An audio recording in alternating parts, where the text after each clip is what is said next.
Hello students, जो हमारा chapter है आरटीआई एक्ट 2005 उसमें जो नेक्स्ट टॉपिक करना है वो करना है कमीशन के बारे में। तो दो टाइप के कमीशन है, एक है सेंट्रल इंफॉर्मेशन कमीशन और एक है स्टेट इंफॉर्मेशन कमीशन।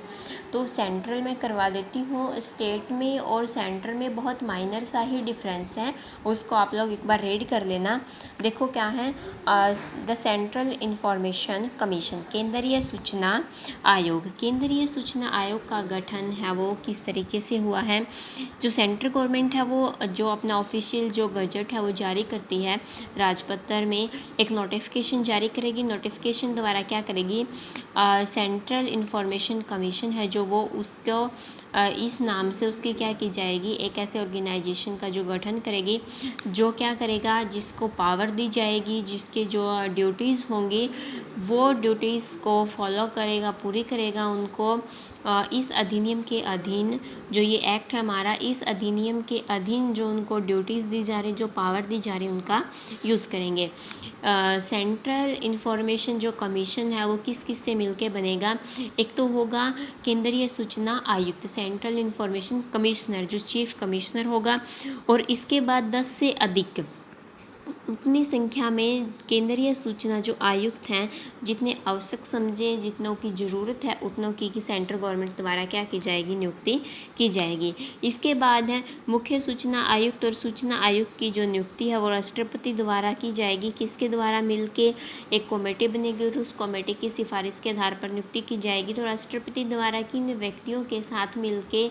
जो कमिश्नर है, जो चीफ कमिश्नर है, उसकी नियुक्ति की जाएगी। एक तो होगा प्रधानमंत्री, जो समिति का क्या होगा, अध्यक्ष होगा। लोकसभा में विपक्ष का नेता होगा। प्रधानमंत्री द्वारा निर्दिष्ट है जो संघ मंडल है उसका एक मंत्री होगा। तो इन व्यक्तियों द्वारा मिलके इन कमिश्नर की नियुक्ति की जाएगी। ये हम बात करें सेंट्रल की। अगर हम स्टेट में जाएंगे तो यहाँ पे प्रधानमंत्री की जगह पे स्टेट में कौन होती है, जो हाई अथॉरिटी की हम बात करेंगे, मुख्यमंत्री होगा। लोकसभा की जगह विधानसभा होगी। तो सिर्फ इस टाइप के क्या रहेंगे यहाँ पे, स्टेट इंफॉर्मेशन कमीशन और सेंट्रल इंफॉर्मेशन कमीशन में डिफरेंस। इसके बाद है केंद्रीय सूचना आयोग के जो कार्य हैं उनका जो अधीक्षण करना है, किसके डायरेक्शन में वो चलेंगे। तो मुख्य सूचना जो आयुक्त है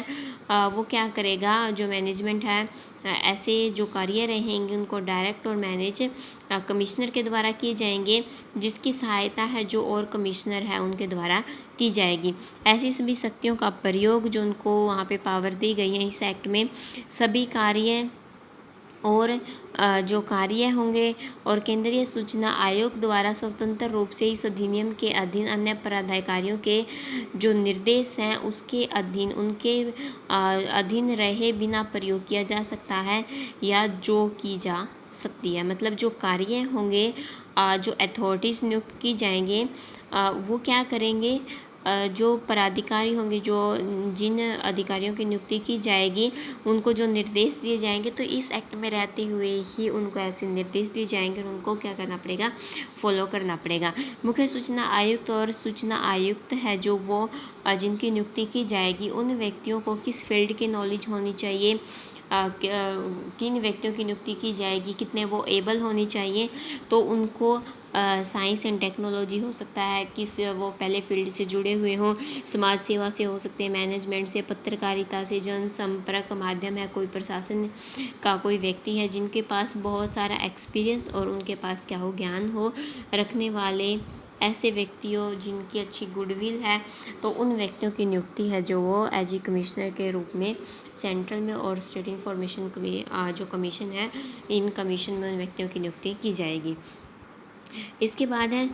जो मुख्य सूचना आयुक्त है या कोई सूचना आयुक्त है, संसद का सदस्य या किसी राज्य या राज्य संघ के ऐसे किसी विधानमंडल का सदस्य वो नहीं रहेगा। मतलब उन व्यक्तियों की जब नियुक्ति की जाएगी तो वो किसी और पद पर कार्यरत उस टाइम पे नहीं रहेंगे। अगर उन्होंने कोई अन्य लाभ कमा रहे किसी अन्य पद पे हैं तो वहाँ से उनको रिज़ाइन करना पड़ेगा। केंद्रीय सूचना आयोग का जो मुख्यालय है वो कहाँ पे रहेगा, दिल्ली में होगा। केंद्रीय सूचना आयोग केंद्र सरकार के पूर्व अनुमोदन से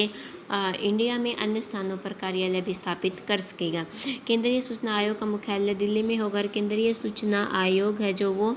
सेकेंड टाइम में रिपीट किया पॉइंट कि इंडिया में कहीं भी वो अपने कार्यालयों को स्थापित कर सकता है। जो terms of office and condition of service, क्या क्या कंडीशन रहेंगी सर्विस की। जो सूचना आयुक्त है जब वो अपने पद ग्रहण से लेके अपने पद पर कब तक रहेगा, या तो उसको सेंट्रल गवर्नमेंट द्वारा निर्धारित किया जाएगा कि इतने टाइम के लिए उसकी नियुक्ति की जाती है, या फिर कोई जो व्यक्ति है मुख्य सूचना आयुक्त है 65 वर्ष की जो आयु होगी, आयु प्राप्त करने के पश्चात ऐसे पद पर उसकी नियुक्ति नहीं रह सकती। तो मैक्सिमम जो एज लिमिट रहेगी वो यहाँ पे रहेगी 65 की। प्रत्येक सूचना आयुक्त अपना पद ग्रहण करते टाइम जब भी वो पद ग्रहण करेगा एज ए कमिश्नर के रूप में, तो उसको क्या दिलवाई जाएगी, सप्त सरकार द्वारा किया जाएगी उसकी नियुक्ति, और 65 वर्ष की आयु प्राप्त होने तक क्या रहेगा, वो ऐसे पद पर रहेगा। और उसकी जो नियुक्ति की जाएगी, मतलब जब उसको इस पद पर ये पद सौंपा जाता है तो उसको एक गवर्नमेंट के अधीन क्या लेनी होती है, जैसे पूर्व राष्ट्रपति या इसके द्वारा कोई अथॉरिटी नियुक्त की जाएगी तो उसके अपनी शपथ लेनी होती है, और उसके ऊपर क्या करेगा, जो प्रतिज्ञा जो उसको कॉपी उसकी दी जाएगी उसके ऊपर साइन उस व्यक्ति के होंगे। मुख्य सूचना आयुक्त या कोई सूचना आयुक्त है किसी भी समय राष्ट्रपति को संबोधित करके अपना एक जो विद साइन अपना एक लेख पत्र देगा, और वो क्या कर सकता है, रिज़ाइन अगर करना चाहता है तो रिज़ाइन कर सकता है। नेक्स्ट है salary and allowances. Salary and allowances में क्या रहेगा, सूचना अधिकार जो अमेंडमेंट हुआ है अधिनियम 2019 के अनुसार, मुख्य केंद्रीय सूचना आयुक्त हो या सूचना